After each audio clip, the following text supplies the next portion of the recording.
নমস্কার বন্ধুরা, আমি আজকে একটা চিকেনের রেসিপি দেখাচ্ছি যেটা সদ্য বিয়ে করছেন, একদম রান্নাবান্না জানেন না এরকম গৃহিণীদের জন্য। যে চিকেন করতে হবে, নানা রকম প্রিপারেশনের দরকার।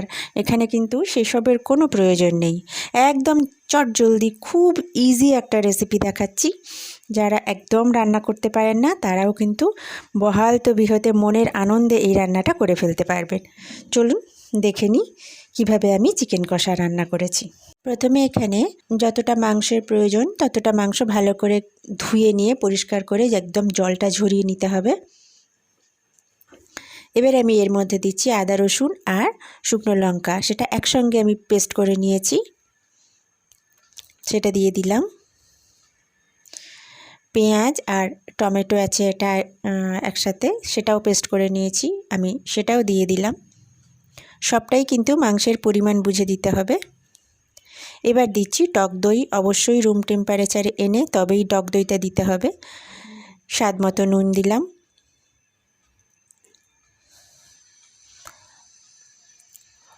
ধনে গুঁড়ো, জিরে গুঁড়ো আর হলুদ দিয়েছি। এবারে সমস্ত কিছু একসঙ্গে খুব ভালো করে মাখিয়ে নিচ্ছি। যদি মনে করেন যে এটা মাখিয়ে কিছুক্ষণ রেখে দেবেন তাও রেখে দিতে পারেন, তো আমি এখানে সঙ্গে সঙ্গেই বানিয়ে ফেলেছি, কোনো অসুবিধা হয়নি।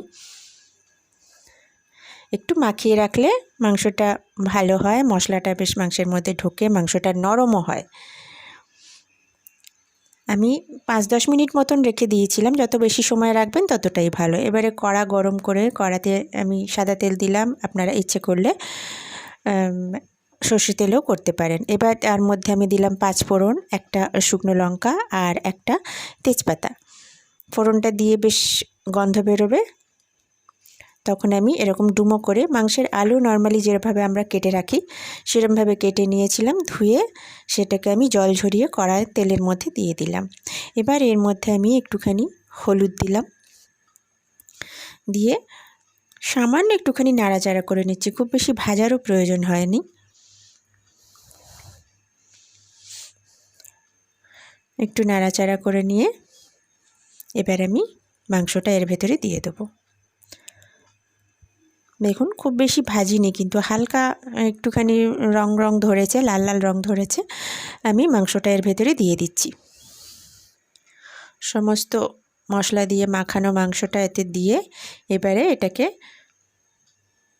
আলুর সঙ্গে ভালো করে মাখিয়ে নিতে হবে। সমস্ত উপকরণ একসঙ্গে মিশিয়ে একটু নাড়াচাড়া করে দিচ্ছি। খুব কম সময় লাগে, ভীষণ সুস্বাদু হয় খেতে, বেশি নাড়াচাড়া করারও দরকার পড়ে না। সামান্য একটুখানি চিনি দিলাম, যদি চিনিটা কেউ না দিতে চান তাহলে সেটাকে স্কিপ করতে পারেন। ব্যাস সমস্তটা ভালো করে মাখিয়ে নাড়াচাড়া করে নিয়ে আমি ঢাকা চাপা দিয়ে দিয়েছিলাম ঠিক 5-7 মিনিটের মতন।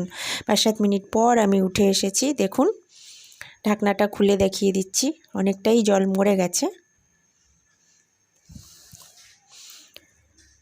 বেশ সুন্দর একটা গন্ধ বেরোচ্ছে, মাংসটাও কিন্তু বেশ নরম হয়ে এসেছে, খুব বেশি সময় কিন্তু এতে লাগে না। আবারও আমি ঢাকা চাপা দিয়ে দিলাম।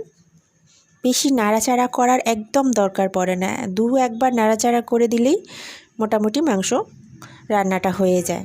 দেখুন নিশ্চয়ই বুঝতে পারছেন যে মাংসটা সিদ্ধ হয়ে গেছে, হাড় থেকে কিন্তু মাংসগুলো প্রায় খোলা খোলা হয়ে গেছে। এবার আমি যেটাতে ম্যারিনেট করে রেখেছিলাম তাই সেই গামলাটার একটুখানি জল দিয়ে আমি সেই জলটাই কড়াইতে দিয়ে দিলাম, দিয়ে আবারও একটুখানি চাপা দিয়ে রাখলাম। ব্যাস 5 মিনিটের মতন একটু ফুটিয়ে নিলে তৈরি হয়ে যাবে মাংসের ঝোল, মাংসের কষা, যাই বলুন না কেন। পরিবেশনের আগে গরম মশলা দিয়ে পরিবেশন করুন, অসম্ভব ভালো লাগে। যারা নতুন গৃহিণী তাদের পক্ষে এই রান্নাটার মতন সোজা রান্না বোধহয় আর হতে পারে না। তাহলে বন্ধুরা এই মাংসের ঝোল বা মাংসের কষা, চিকেন কষা আপনাদের কীরকম লাগলো অবশ্যই জানাবেন। যারা এখনও আমার চ্যানেলটা সাবস্ক্রাইব করেননি তারা সাবস্ক্রাইব করুন আর পাশে থেকে আমাকে সাহায্য করুন এগিয়ে যেতে। আর সাবস্ক্রাইব করার সাথে সাথে পাশের বেল অপশানটা কিন্তু অবশ্যই টিপবেন, যাতে আমার পরের আপলোড করা ভিডিওর নোটিফিকেশান আপনাদের কাছে পৌঁছে যায়। ধন্যবাদ বন্ধুরা ভিডিওটা দেখার জন্য।